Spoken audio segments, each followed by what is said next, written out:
Dulu ada seorang anak muda yang sering sholat subuh berjamaah. Anak muda ini setiap subuh berangkat ke masjid. Berangkat ke mushola Al-Qamar setiap subuh. Sebelum berangkat subuh dia mandi dulu di rumahnya, memakai pakaian yang baru, memakai harum-haruman. Tiba-tiba di tikungan jalan dia jatuh. Jatuh di tikungan. Apakah dia tidak melanjutkan perjalanan? Dia pulang ke rumahnya, mandi lagi, pakai baju baru lagi, memakai harum-haruman lagi, berangkat lagi ke masjid. Untuk kedua kalinya anak muda ini terjatuh di tempat yang sama. Apakah anak muda ini putus asa? Tidak. Anak muda ini balik lagi ke rumahnya.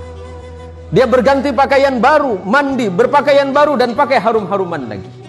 Dan ketiga kalinya dia berada di tikungan jalan di tempat dia jatuh semula dari pertama dan kedua kali, tiba-tiba ada orang tua yang sedang memegang lampu. Orang tua ini bertanya kepada anak muda ini, "Wahai anak muda, kamu mau kemana?" "Saya mau ke masjid, Pak. Saya mau sholat subuh."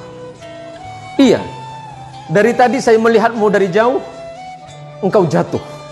Tapi setelah itu engkau pulang lagi, kemudian kembali lagi, jatuh lagi, dan kemudian engkau pulang lagi untuk yang ketiga kalinya. Jadi bagaimana, Pak?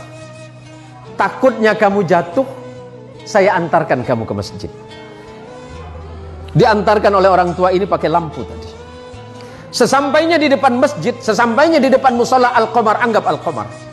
Sesampai di depan mushola, orang ini bertanya, "Anak muda, apakah kamu masih mau sholat?" "Iya, Pak." "Apakah Bapak mau sholat dengan saya?" "Tidak." "Kenapa Bapak nggak mau sholat, cuma mengantarkan saya?" "Iya, karena memang tugas saya hanya ingin mengantarkanmu ke masjid ini." "Bapak kenapa nggak mau sholat?" Orang ini berkata, "Karena aku adalah syaitan." "Kenapa, Pak? Kok bisa?" "Iya. Hei anak muda, kamu tahu tidak yang menjatuhkanmu 1 kali dan 2 kali itu siapa? Itu saya." "Bapak siapa?" "Saya setan." "Tapi kenapa kalau memang Bapak setan masih mengantarkan saya ke masjid ini?" Apa jawaban setan? "Nak muda, ketika engkau tadi berangkat dari rumahmu dan aku jatuhkan di tikungan itu dengan harapan agar engkau tidak datang ke masjid, agar engkau tidak sholat berjamaah. Tapi ketika engkau pulang ke rumahmu, pada saat itu Allah mengampuni dosa kedua orang tuamu.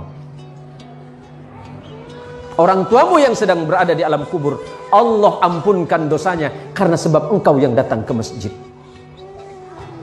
Yang kedua kalinya, ketika aku jatuhkan dengan harapan agar engkau tidak ke masjid, pada saat itu engkau kembali lagi, dan pada saat kembali itulah Allah mengampuni tetanggamu yang sedang tertidur pulas dalam keadaan tidak sholat. Tapi kenapa Bapak seton? Anggap Bapak seton. Ada namanya mirip, Pak?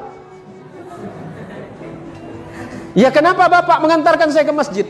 Kalau seandainya aku menjatuhkanmu ketiga kalinya dan tidak mengantarkanmu ke masjid, maka niscaya orang satu kampungmu itu diampuni dosanya oleh Allah karena sebab perbuatanmu."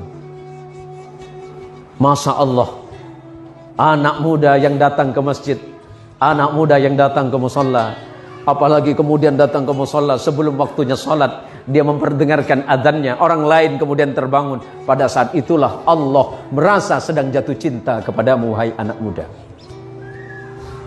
Kalau Allah sedang jatuh cinta kepadamu, anak muda, apapun yang kau minta, Allah merasa malu jika tidak mengabulkannya.